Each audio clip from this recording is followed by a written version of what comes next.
Welcome, everyone. I'm Dick Deming. I'm Medical Director of the Mercy One Cancer Center, also the founder of Above and Beyond Cancer. Welcome to our weekly cancer education series. It's brought to you in part by a grant from the Iowa Oncology Society.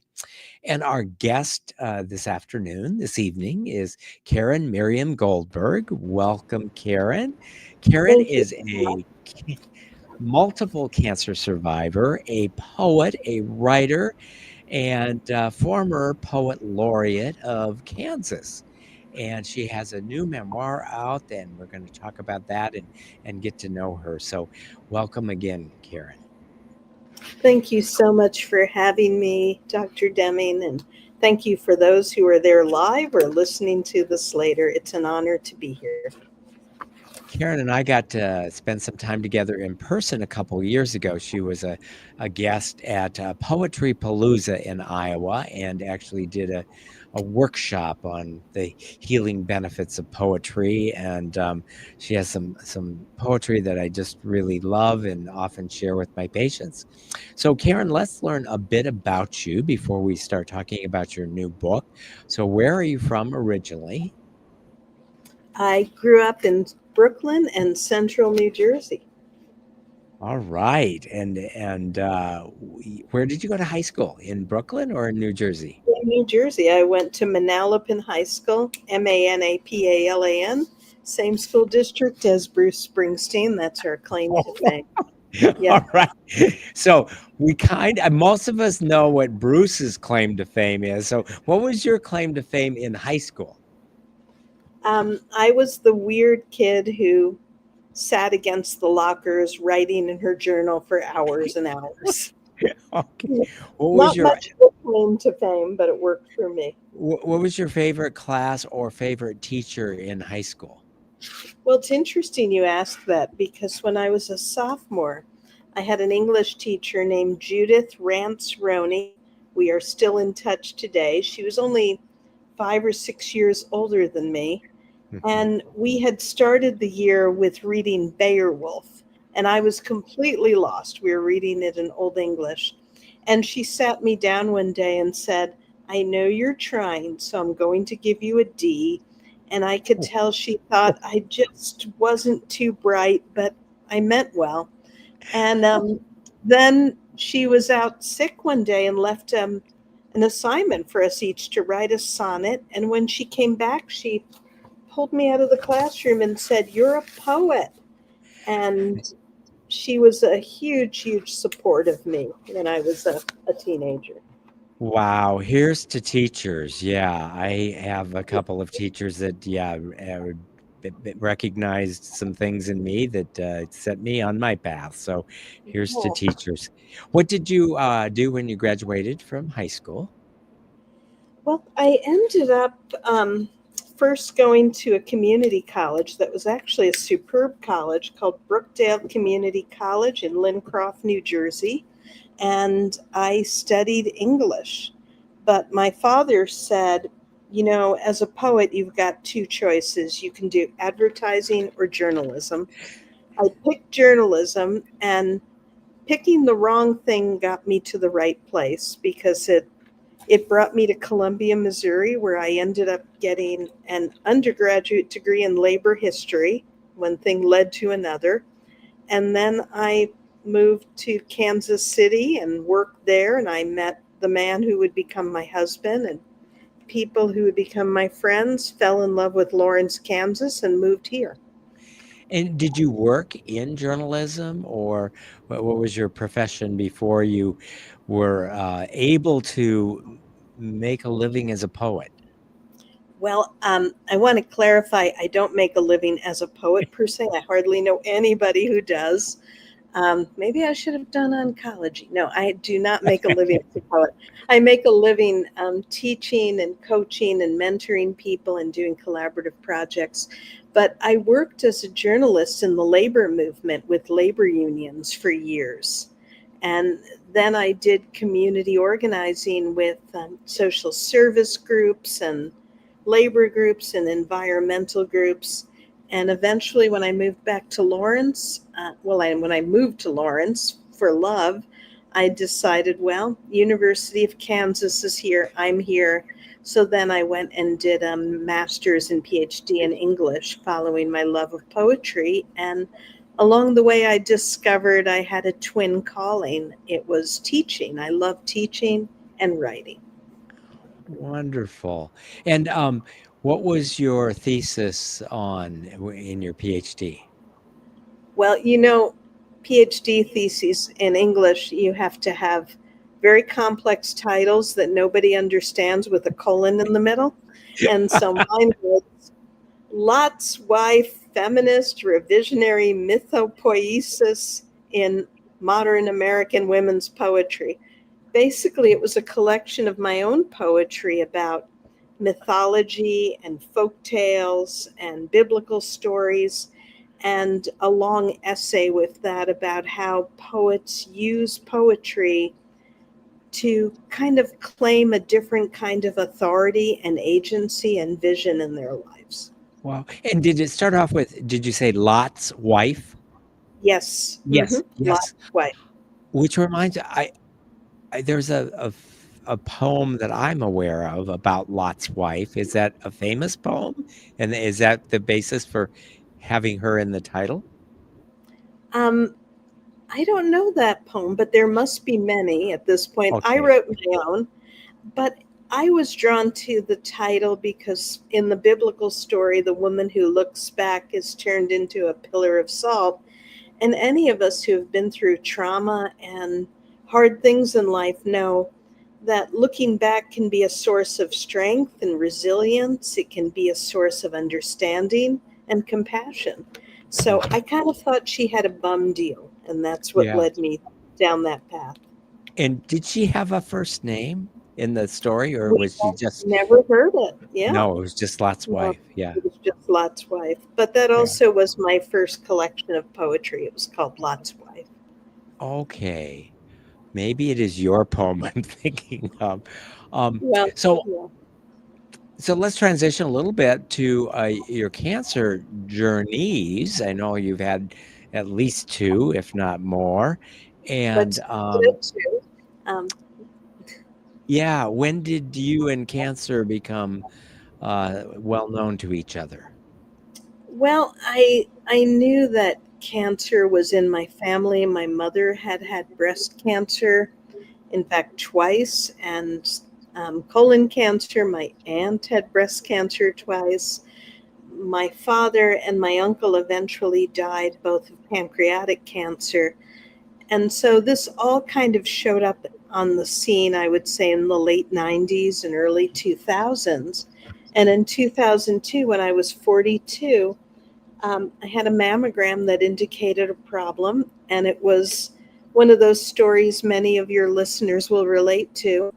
It was bad news that kept getting worse until we found a way through.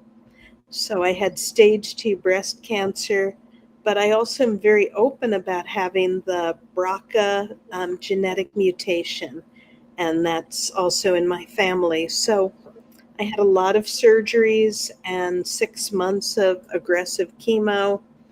Had a mean little tumor, but thank heavens it didn't get far.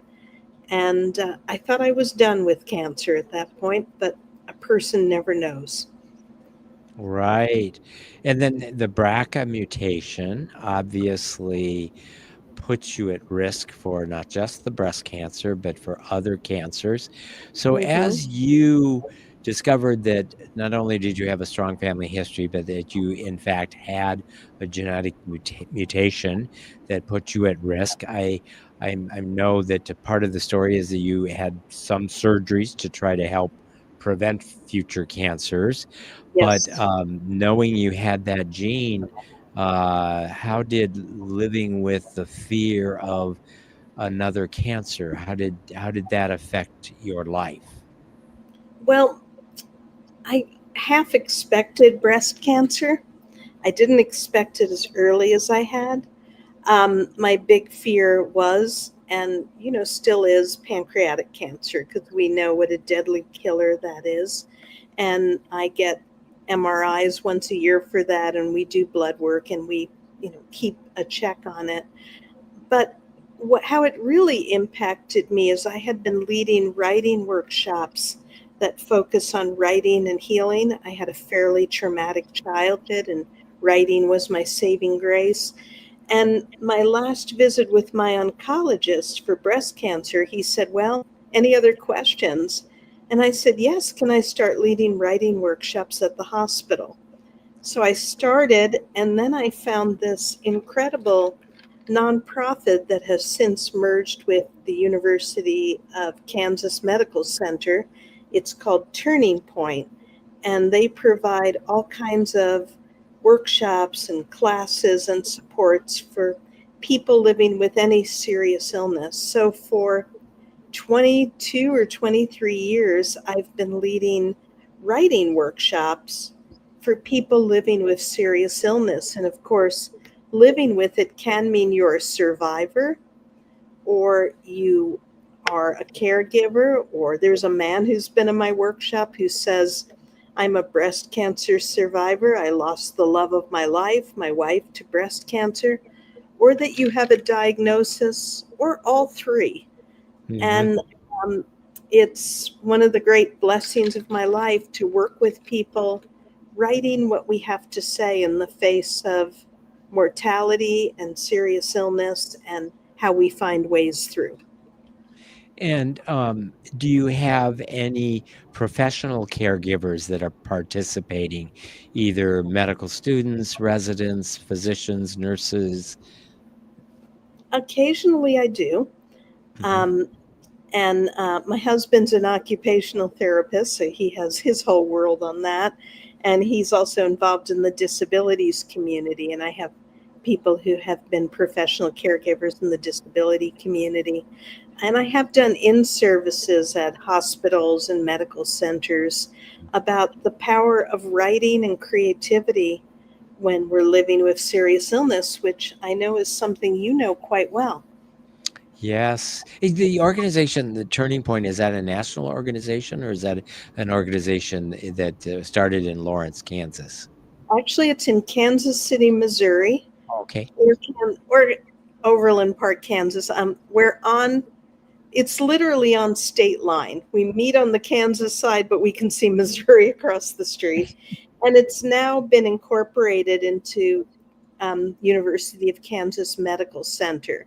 And so everybody who goes through that medical center has access to services. Everything they offer is free, and they raise funds to pay facilitators and for their, um, their building and everything else. So it's an incredible model, and I think it's probably similar to some of the things you have in what you've helped create and support there. Right. Yes. Do you do virtual sessions or the all of the sessions in person? Um, all of the above. I just did a 2 hour Zoom session yesterday, and I also do in person 3 hour writing retreats where we eat a lot of food and write together. So it's a mix. I have some people who've been with me 15 years. In fact, some with stage 4 cancer diagnoses who are still here. And I have some who are joining for the first time, and people in their 20s and people in their 80s. And it's a really loving community where people open up to each other. And I tell everybody I have ground rules, but the main ground rule is you're the boss of you. You write and say what you need to say. Hmm. So, Caryn, you were a poet. You wrote poetry before you ever had cancer. How would you say your cancer diagnosis influenced your writing? And we're gonna get to your memoir, but did do can you write poems that don't reflect on mortality and or the issues? Did your cancer diagnosis kind of change the way you think? Well, poets are big on writing a lot about mortality and death. I remember one of my early books, my mother in law read it, and she said to my husband, "Caryn seems like such a happy person, but it seems like she must be pretty depressed by these poems, which was not true. But I wasn't so depressed at the time. Uh, I think, we live in such a death denying culture. We don't really grapple with our mortality very much. And there's nothing like a cancer diagnosis or any very serious diagnosis that makes you realize, oh, I'm not immune. I'm not immortal. Um, I'm living in a body where if I don't die suddenly, I will fall apart in other ways eventually. This is what the deal is. And so I definitely write about that. So I would say what it really has done is widened my perspective. And you and I talked briefly about the Colorado poet laureate who died yesterday, Andrea Gibson, who is an incredible poet, and her, or there, they go by they and them. And one of their great gifts to us is they write about mortality, death, grief, and at the same time, love and joy and community in such a vivid, no hold barred way that they give people permission to feel whatever they're feeling and to realize that whatever we're going through with any serious illness, it often is not what we think it will be.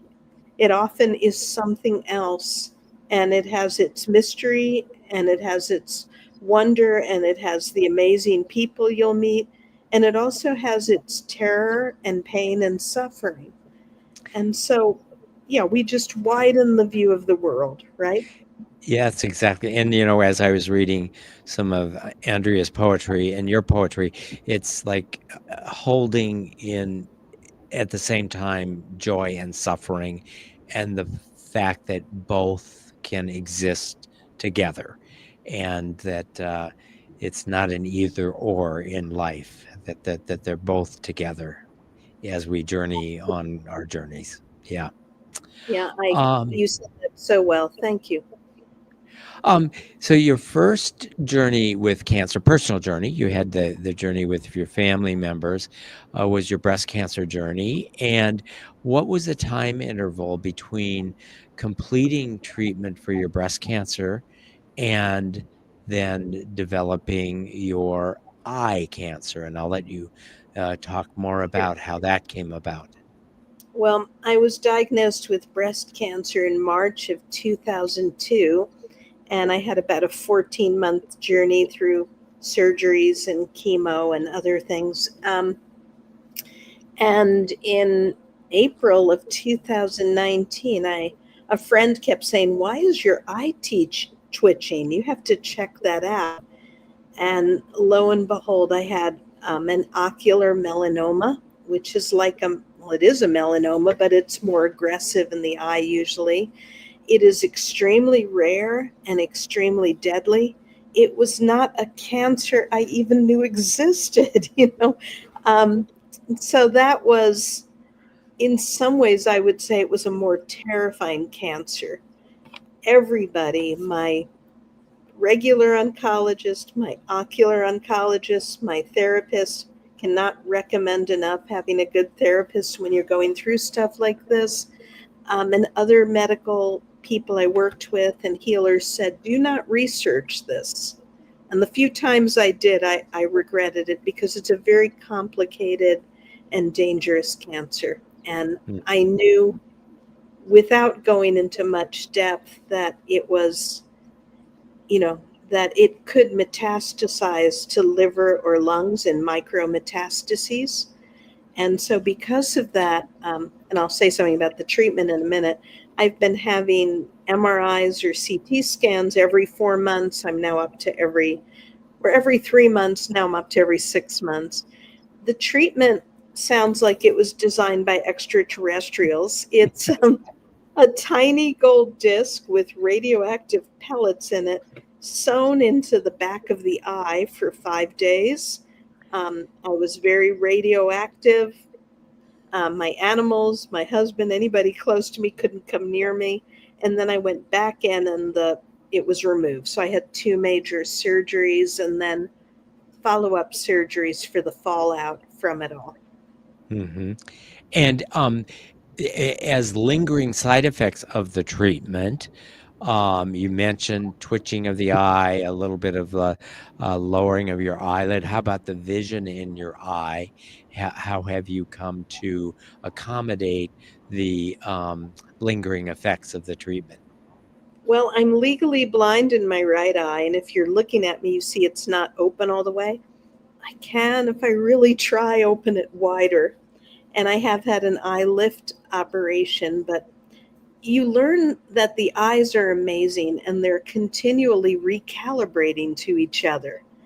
And the surgeon who did my eye lift said, well, your brain doesn't want your eyelid to open anymore. This is the way that it has recalibrated. So when I cover my left eye and look through my right, it's like everything is a watercolor, impressionistic, Picasso-like painting. I can't see, everything's blurry, but the colors are brighter. And because my right eye is permanently dilated, I have to watch out for light because really bright light can be a bit intense. So I'm a mostly one-eyed seeing woman, although even though this eye is blind, it helps with peripheral vision. And I've learned to adjust, and I've also learned that the eyes can recalibrate with each other hundreds of times. Hmm. So we And are, yeah. I was just going to say, yeah, we're made in amazing ways. well, good. Yes, it's amazing how the brain can recalibrate, as you say.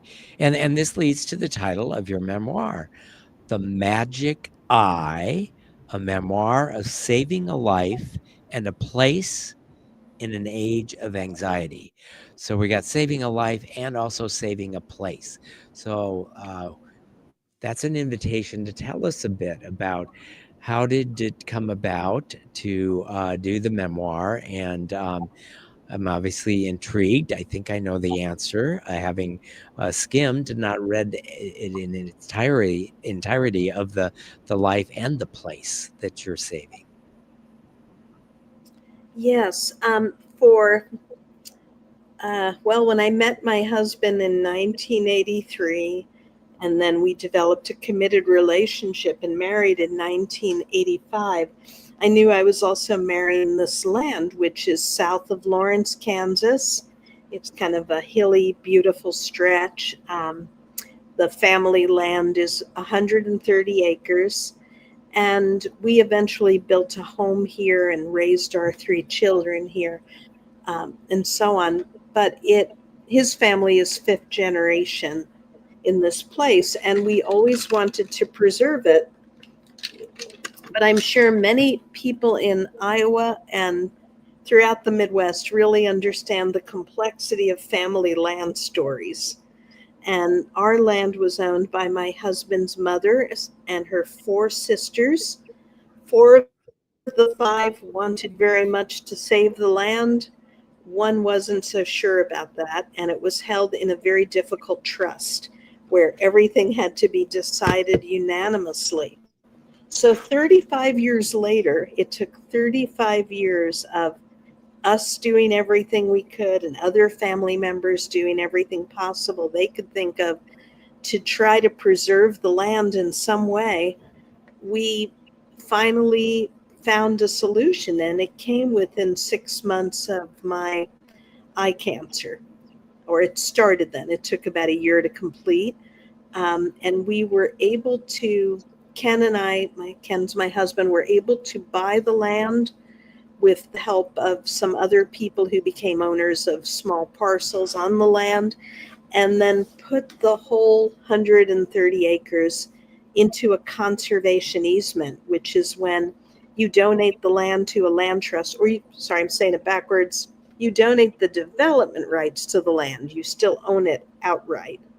But what it means is that the land trust will protect this place as an ecological habitat and family legacy in perpetuity. So that was happening as I was recovering from eye cancer, and a pandemic kind of ran through it too, because a Right. lot of this came to fruition in 2020 and beyond. So the saving the land, as you explained, was a multi-year process, but that it kind of came to fruition that you and your husband, with some of your family, had control of it and were able to put it into this easement. And so the preceding years, had there been many years where part of the land was still being farmed, or was the process of converting it to a conservation easement, did that happen abruptly or over the period of time that you were dealing with your cancers? Well, my husband has been the manager of the land for 40 years, and he has farmed it, and we've converted some acreage to grow tallgrass prairie. And putting it in a conservation easement is just a legal term. That means it will be conserved. It can still be farmed. It can be used for Okay. agricultural purposes as well as ecological ones. I So see. it was a long, crazy story to get Mhm. there, but you know. So it can still be farmed, it just can't be turned into a suburb with Mhm. housing development, et cetera. It remains in its natural state. Absolutely. Yes. Uh-huh. So I can only imagine, the parallels of uh, saving the land and preserving this, natural, healthy earth, and then also when you think of your own body, and as you're having to go through a bit of cultivation to get rid of the cancer, but yet you're striving to be more this holistic and preserving and conserving, but you have to submit to some medical practices, not unlike some farming practices that take its toll on the land and the natural environment. Very, very true. And I believe that our lives are so entwined with our places. Where do we live? Our most local address is our body.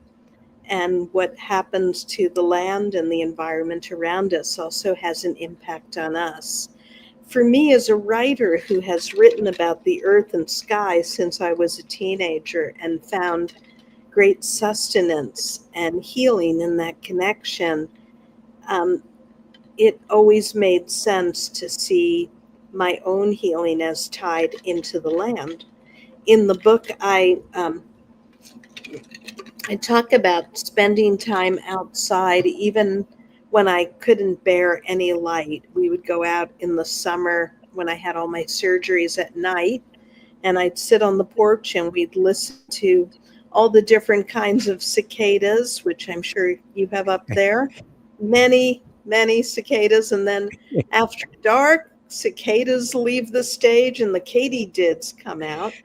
And yeah, so we would just listen to insects and birds and, feel this different type of connection with them. Do you have an excerpt that you could share with us that maybe touches on that, or any uh, excerpt that you'd like to share with us right now? Yes, I do. Hold on a moment. Um, I have a chapter, if I can just find it here, called, and I'm usually not, this blatant in most of the chapters, but the chapter is called Shut Up and Close Your Eyes. Like Dracula, I had to forego direct sunlight. As July turned up the heat and multiplied the humidity, I burrowed deeper into the dark, so far from my natural habitat. But there's nothing like pain and healing to guide an anxious mind out of its usual hamster cycles and into the present. For a person who loves reading, movies, watching videos of Oklahoma on Broadway, and staring into the layered foliage to find birds responsible for all the racket, I was disoriented. But for all ills, there are remedies. And the best one I discovered started about 8 p.m. on the night porch as dusk traveled dark. It took a while for me to stop resisting what this body was telling me in no uncertain terms. Shut up and close your eyes. In Kansas summer, and I bet this is very similar to Iowa summer, twilight comes calling with thousands of extras. Sitting out there with Ken, we counted at least 6 different kinds of cicadas, starting with the low click of the green winged cicada, then the back and forth mild buzzsaw of Tibetan bifeuctus. Finally, we got to the steady, sweet roar of the plains cicada, which sounds like wheels of a wagon moving across the prairie, although the wheels, spokes, and wagon are all made of cicadas and, of course, hauling cicadas. So that's an excerpt about that. Yeah, that brings memories back, listening to all the bugs in the summer. I grew up in South Dakota. We didn't have as many, probably, but yeah. I also served as a ranger at a state park, and night duty was just kind of in the pickup, listening to all the bugs. Um, Maybe compare or talk about this relationship between the healing power of nature and the healing power of writing. All of the writing of yours that I have come in contact with, there seems to be nature is a very important theme. And I know from having been part of a workshop that you taught, the healing power of writing, how do you compare? What are the similarities? How do they reinforce each other? The healing power of nature and the healing power of writing. Well, sorry, I have an indoor critter making a lot of noise. Oh, talking about nature, here I am. This is Yeah. my little cat, Miyako. Um, I think both writing and connecting with the living earth call on us to open our vision wider, to take in that life is not just composed about with what scrolls across our head or our phones, that there is a much bigger world. Even when horrible things are happening in the world, we can step outside and we can access a whole different kind of news. And writing, to me, is so deeply about opening your peripheral vision or making the visible more visible. There is an incredible amount happening all the time. And I sometimes teach a workshop called The World is Writing Prompt. Um, there's just material coming at us from all directions. Even right now, as I talk to you outside our 96-degree day, probably in the southwest, the clouds, thunderheads are building, big storms are coming. The temperature should be, I hope, dropping 15 degrees very suddenly. There's an incredible world of drama and action and nurturance for this earth, creativity and destruction happening in the natural world all the time. As writers, I often talk to my students about the obvious, which is writing is a way of knowing. It's a way of knowing what's really true for you. It's a way of unlearning what no longer serves you.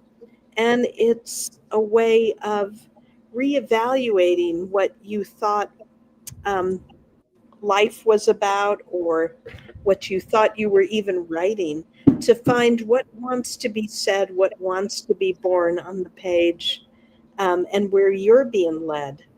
So, connecting with the earth, connecting with the page, these are both callings that teach us how to pay attention in continually new ways. Yeah, I think of a phrase, and I know it from a Wallace Stegner novel, but I think he was maybe quoting somebody else, and probably many people have said it, that how do I know what I think until I hear what I say? And it's Yes, this idea that sometimes we're just, ruminating and perseverating, and it's like, okay, let's put it down and really make sense of what am I thinking, and you start to write it and it's like, no, that's not what I think. And it really taking time to commit to what you think in a way of writing, or what you see, does help clear your thoughts. absolutely. And often, we start writing something thinking it needs to be about something specific, but something else arrives. Hmm. So we pay attention to what's on tap and what wants to be said. Do you have another excerpt from your memoir that you would could share with us right now? Sure. Um, Hold on a moment.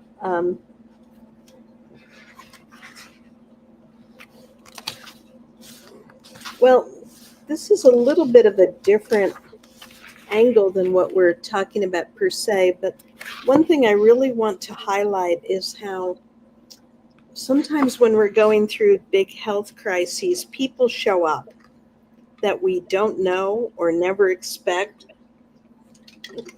I had more than an incident where I had to wonder, was that a real person or did something else just happen? And I'm going to just share 3 or 4 paragraphs from a chapter called God's Got You, Baby. And it was about when I arrived at St. Luke's Hospital in Kansas City, Missouri for the first eye surgery. And I was plenty scared. God's got you, baby. That's what Cynthia said as she led me back to the surgery prep room when I told her I was scared. And don't you worry, because God made women stronger so we can get through anything. Cynthia worked for St. Luke's Hospital in Kansas City, and although I didn't know her official capacity, she wore a bright blue button that said Success Coach. Her words were cool water to me in a drought, pretty literally because I was parched from the no water before surgery rule. I'm so glad to see you, I said, as if we were old friends already. She tilted her head toward me, said, uh-huh, then looped her arm through mine as she escorted me back to the prep room. She was about my height, but rounder and completely sure God had both of us in hand. Over the next few hours, she checked me regularly, teasing me about going to the restroom so often instead of scolding me because I was hooked up to IVs and monitors. But her words about how God's got me helped me breathe just a little more deeply. All of us don't resonate with the word God or any higher power, but I believe that somebody has got us. Call it higher self, call it the life force, call it Great Spirit, call it Jesus or Buddha or pure love or real life. For me, God works just fine, shorthand for, quote, the force that through the flowers drives the green fuse, to quote Dylan Thomas, as well as for the unconditional, abiding love we're capable of giving and receiving. Beautiful, beautiful. So has your thoughts about God changed as a result of your cancer journeys? Not really, but I would say that everything in life that tests us and pushes us helps us to become even more who we are and maybe believe even more deeply in what we believe or understand. Um, I'm a practicing Jew and I find great solace in my religion and also things to argue with and things to love and everything else. And I have a wonderful community here, but I'm part of a very ecumenical life with a lot of Buddhist and Christians, even some friends with some Hare Krishnas and Muslims and others, and people who identify as atheist or agnostic. And I don't make distinctions between spirituality and religion. I think we can find our connection to our soul in so many places. and I try to accept it all. I guess one thing I can do that might answer more clearly is I used to be offended when people used Christian language with me, Mm-hmm. sending me cards about how Jesus will take care of me and so on. And I don't mean to offend anybody who loves and finds such meaning in their lives, total direction from Christianity. But I got over that pretty quickly because I realized whatever people have to give from their own experience of how they name the holy, of what it is to Mm-hmm. them, of their language, is part of what they have to give. And I can listen and learn from them and go deeper into how I language this. Yeah, I love the way you phrase that because when you live in the part of the country we live in, I mean, we do have some diversity, is, but the majority of those who have a spiritual life find it in Jesus, and they want to share their joy and love and prayers, and that's the most common language that this part of the country uses Yes. to share that. And so, yeah, um, with the two different cancers that you've faced, and I know the number of surgeries. I shared with you before we started that one of my favorite poems by you is Lilac, which is it talks about coming home from having had your bilateral mastectomies, and imagine with the BRCA gene you probably have had some other body parts removed, and then the eye surgery. Do you think much about your body and the way it has changed I mean, it changes for all of us as we age, but there's been some changes that have been a direct result of surgery. How is your relationship with your body, and has that changed in your cancer journeys? It has changed. My first oncologist, Matt Stein, wonderful, wonderful, very enlightened and wise oncologist, said to me, "This will keep unfolding in you, this experience, your whole life." And so after I had my bilateral mastectomy, I, I did go through grief and went through a lot of mourning, but I also wanted to face it head on as best I could. And then I noticed strange ways my brain would work. Sometimes I'd see a woman who had a lot of cleavage showing, and I'd think, oh, she hasn't had her breast cut off yet. And then I'd think, that's crazy thinking. Where's that coming from? But it just shows you how the brain will integrate experience. Oh, yeah, just like she just still has them. That's all. I don't think that anymore. So I I've given up a lot of body parts in me and on me, and of course, vision, but the vision was going anyway because of the tumor. But I also believe that there's always, maybe not always, there's often some gifts, something that comes in to help you understand loss and to find meaning anyway. There's a great Theodore Roethke poem that I love. It's called "The Waking," and it's a pantoum. I'm sorry, not a pantoum. It is a villanelle. It repeats certain lines. I wake to sleep and take my waking slow. I learn by going where I have to go. And he has one line which is, "What falls away is always and is near." And I love that line because whatever we lost, we lose. And I've lost body parts and they're gone, and I don't really mourn them anymore. But there's also a sense that something else is near. The other thing that happened is when your body goes through something like this, you start to understand other bodies more. Um, I know so many people who are living with such impossible things.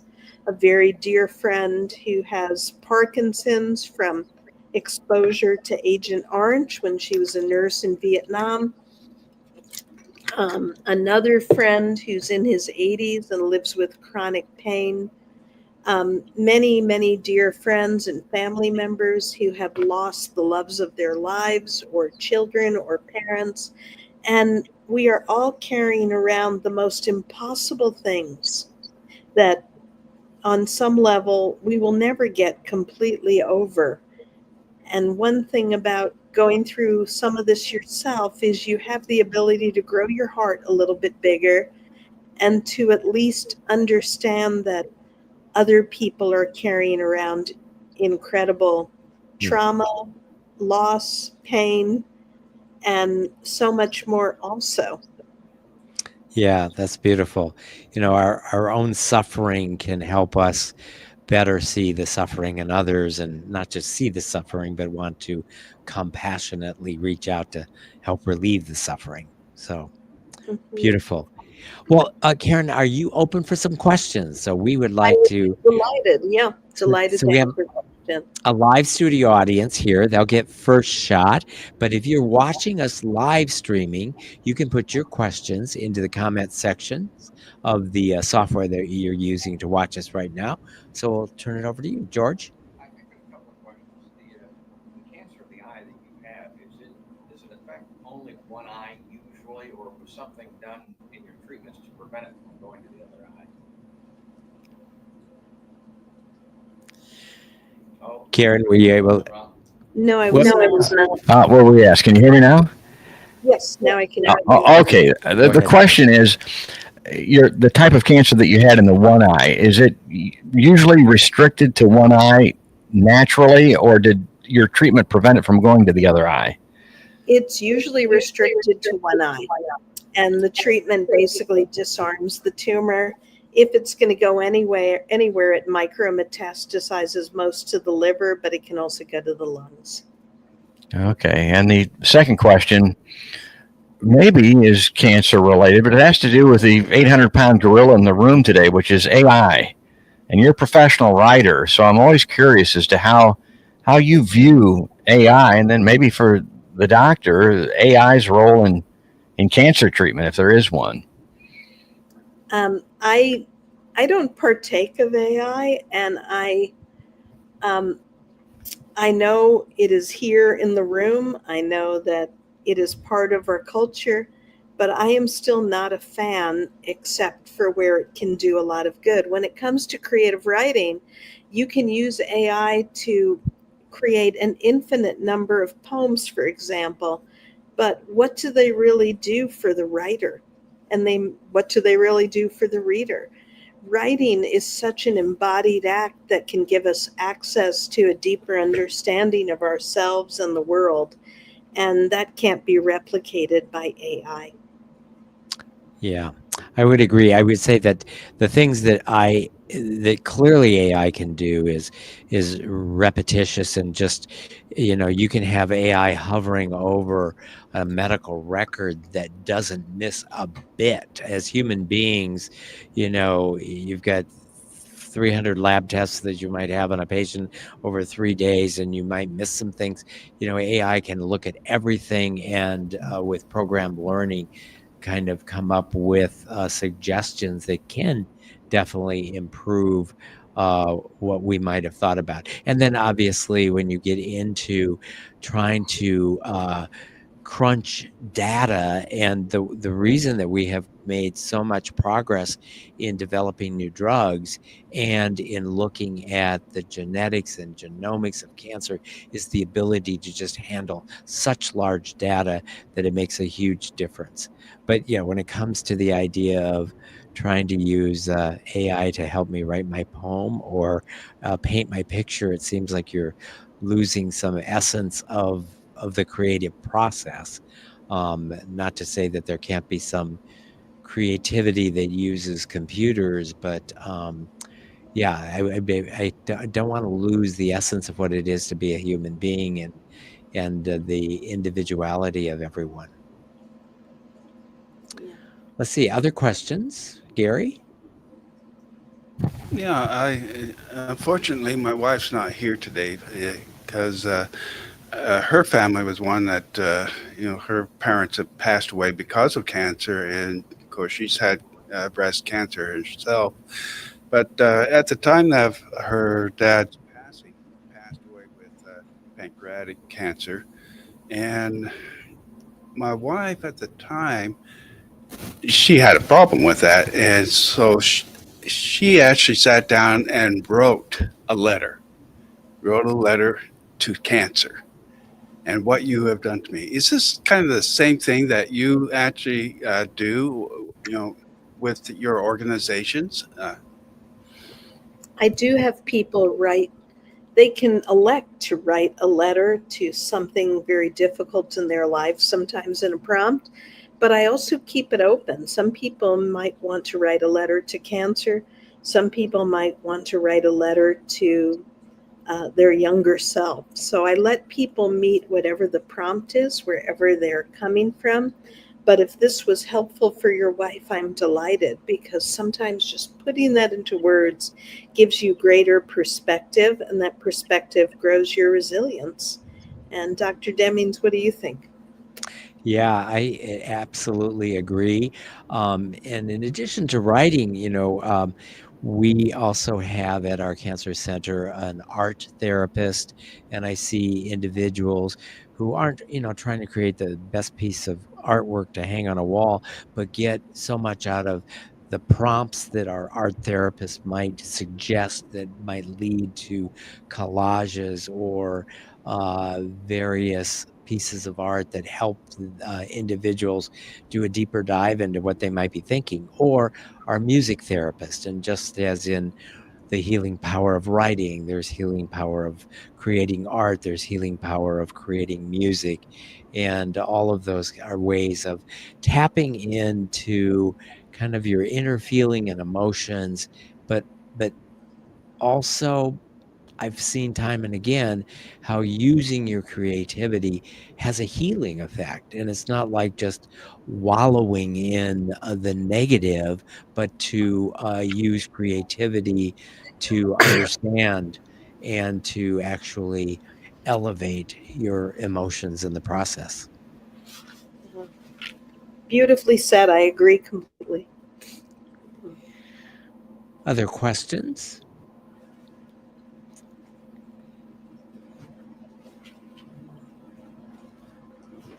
So maybe the last question for me, but it sounds like a lot of your great works really are the result of being a great writer. And a great writer is a great observer. And to be a great observer, we hear the doctor talk about this a lot. You have to be living in the present. You have to experience and enjoy the moment.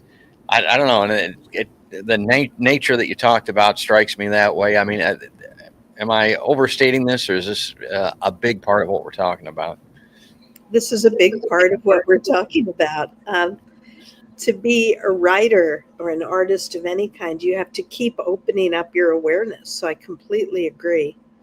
And also finding what gives you sustenance and strength, what inspires you, what gives you material to work with.